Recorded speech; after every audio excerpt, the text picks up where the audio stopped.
Hey guys, welcome to our channel. It's Kus Pus. It's going to be our review for the Kashmir Files, most awaited film, most discussed film जो अभी बहुत ज़्यादा controversies में घिरी है, बहुत ज़्यादा सवालों में घिरी हुई है. तो इसका एक रिव्यू करेंगे. इसका एक रिव्यू इस तरीके से करेंगे जिस तरीके में पहले तो हम फिल्म के बारे में बात करेंगे. The first part of that review would be only about the film. एक आर्ट के हिसाब से अगर हम इसको देखें तो किस नज़रिए से देखेंगे, what things I like, what things could have been better, but it's only on the subject of the film कि ये फिल्म कैसी है. So the second part is mostly the realism and what is it and how it matters us, like everyone, like a citizen of India. And the last part of the review would be the propaganda, which has been ये word जो काफ़ी ज़्यादा toss हुआ है कुछ time से अपनी news channels में, तो इसके बारे में थोड़ी बात करेंगे. So let's discuss the Kashmir Files by Vivek Ranjan Agnihotri. So, the Kashmir Files is directed by Vivek Ranjan Agnihotri, produced by Pallavi, Vivek Ranjan Agnihotri, Tej Agarwal, and I think so we have Abhishek Agarwal. So, in चारों ने ये produce की है film. It is written by Vivek Agnihotri and Saurabh M. Pandey. So, these are the writers of the film. It stars Mithun Chakravarti, Anupam Kher, Pallavi Joshi, Chinmay Mandlekar, Puneet sir. So इन जैसे बहुत बड़े बड़े दिग्गज लोगों ने ये पूरी फिल्म में एक्ट किया है. बहुत उम्दा परफॉर्मेंसेस एक के बाद एक.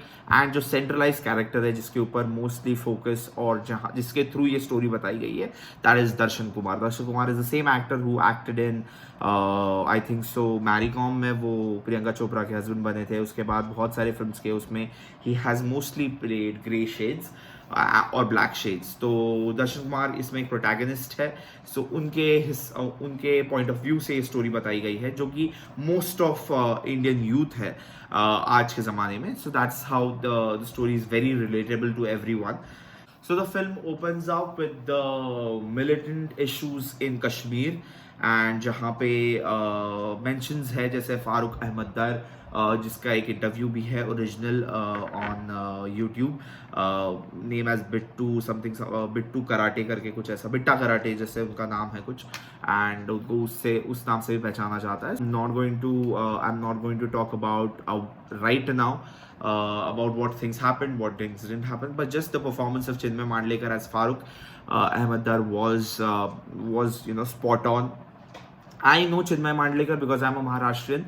He's one of the best writers we have got. He's one of the best performers we have got. I've been following Chinmay Mandlekar from the time he was into Vadarvat. It was a serial which Chinmay Mandlekar wrote.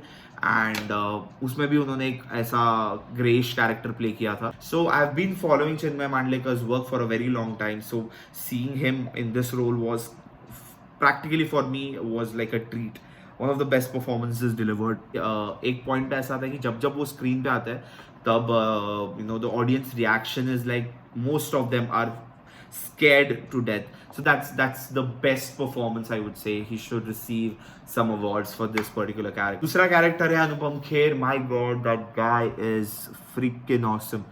Anupam Kher अभी पता चल रहा है कि I would say that we all know Anupam Kher is one of the best actors, but what he can do तरीके से वो character के अंदर घूम चुके हैं, झूल चुके हैं, अपना चुके हैं, and it must have taken a toll on him mentally, but one of the best. So that is the reason I would say one of the best performances by this actor. Performance के बारे में बात करेंगे तो उनके साथ साथ जैसे ये दो पावरफुल परफॉर्मेंसेस हो गए, उसके बाद दो बड़े और पावरफुल परफॉर्मेंसेस, एक बाय पल्लवी जोशी, दूसरा बाय दर्शन कुमार, एंड तीसरा भी है, छोटा है बट जितना भी उनको टाइम मिला है उन्होंने काफ़ी अच्छा परफॉर्म किया, दैट इज़ मिथुन चक्रवर्ती. मैंने बहुत सारे रिव्यूज़ देखे और बहुत लोगों को मिथुन चक्रवर्ती जी का काम पसंद नहीं आया, but I loved it.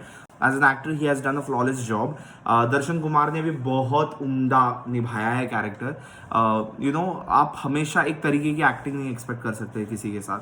So that is the reason if you look at in a third person view point, I would just say that Darshan Kumar has done a very good job playing that character. So that's all. बहुत अच्छे acting parts है. और also जो बाकी सारे actors है, जैसे we have Atul Shrivastava, we have Prithviraj Sarnaik, Aman Iqbal, Mrunal Kulkarni, Saurabh Verma. Then we have Bhasha Sumli, who has played the Shama Pandit. You have to watch her. My God, that she's an actress from NSD, and just समझ जाता है कि जब एक proper trained actor perform करता है तो what kind of magic that actor can do. Punat Nissar, then we have Prakash Belavadi, who is playing Dr. Mahesh Kumar. Yeah, so that's the actors who are in the movie. Coming towards the texture of the film, I would say that एक bluish darkish tone use किया है विवेक अग्निहोत्री ने पूरे film में, जो justify करता है the problems, the issues, the whole tonality of the film.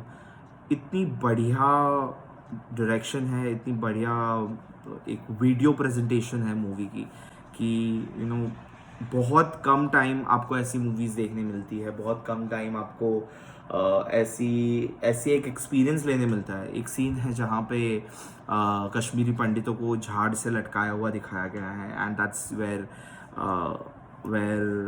Everything just gets really bizarre for an audience. Like, you can just see how I'm reviewing this movie. I really don't have much words where I can just explain why I loved the movie. Movie ke baad, the first thing what I couldn't do was speak. This movie is not for people who are looking at for fun or something like this. This is not a funny movie. This is not a basic movie. This is not a movie where it can be just a Saturday night movie. काफ़ी ज़्यादा informative, काफ़ी ज़्यादा beautiful movie है. बहुत सारे facts बताए गए हैं कश्मीर के बारे में, जैसे कि मुझे नहीं पता था, because I am not a sociology student और हिस्ट्री स्टूडेंट, कि कश्मीर का नाम ऋषि कश्यप के ऊपर. आई एम बॉर्न इन 1992, तो ये चीज़ 2 साल पहले हुई थी मेरे जन्म से.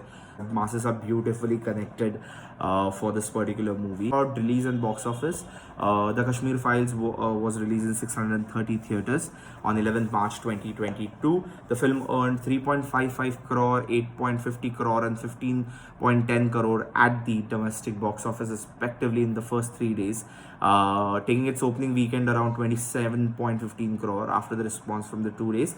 The shows were increased to 2,000 shows on 13 March. So it's going to be one of the hit in this after pandemic releases of the film. काफ़ी ज़्यादा मूवीज़ रिलीज़ हो रहे हैं, बट बहुत कम मूवीज़ आफ्टर पैंडमिक इतनी ज़्यादा successful है. गाने है नहीं, एक ही गाना है जो पल्लवी जोशी ऐसा दिखा रहा है कि she is playing with the students in ANU. So you know the reference which university they are talking about. So उसमें गाना वो गा रही है, it's about some freedom struggle as per their thing.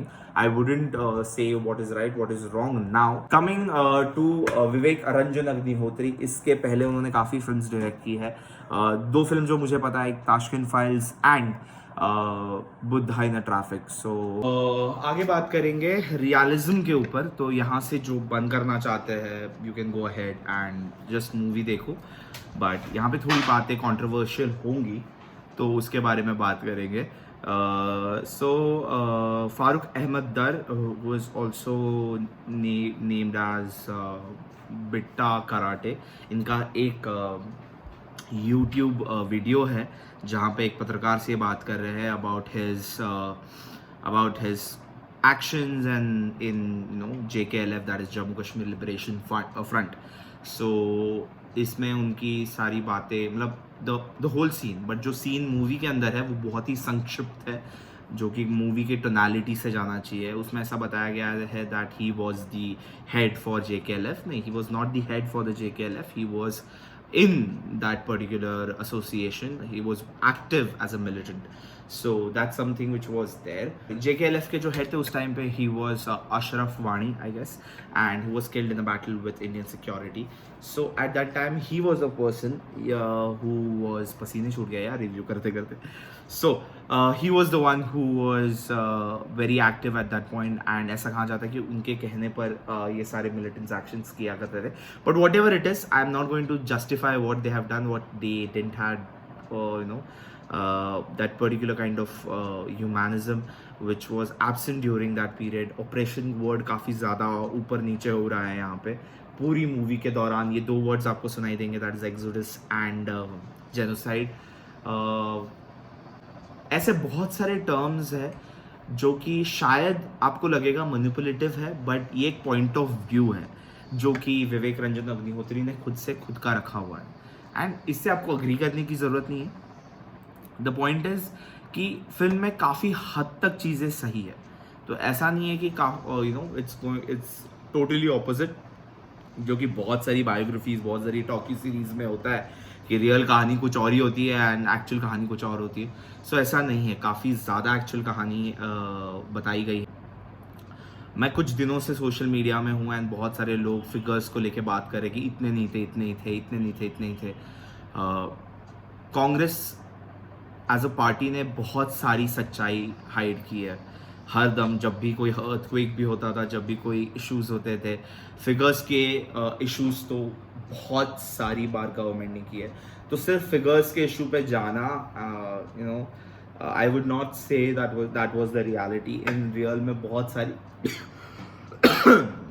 In reality में numbers can be up and down, but मेरी एक poetry है जहाँ पे मैं बोलता हूँ कि क्या मरा एक, क्या मरे 100. तो इसका दर्द क्या सिर्फ आंकड़ों से कम ज़्यादा हो रहा है. तो शायद 23 लोग मरे होंगे, शायद 23 लाख लोग मरे होंगे, या 23,000 लोग मरे होंगे, बट क्या वो 23,000, 23 लाख या 23 लोग किसी की जागीर नहीं है इनके ऊपर इस तरीके का जुल्म करना. So that is something which I believe, and I didn't like what happened in Kashmir because this movie focuses on Kashmiri pandits who are Hindus, and BJP का एक बहुत ज़्यादा support मिला है मूवी को. It's not a movie to spew hatred. It's not a movie to spew particular comments on any religion. It's just a movie about what had happened, and we as Indians should know what has happened. तो जब आपको पता होगा तो it doesn't matter कि आप हिंदू है, मुसलमान है, सिख है, ईसाई है. That's something is not related to any facts, but you just have to go ahead and watch this movie.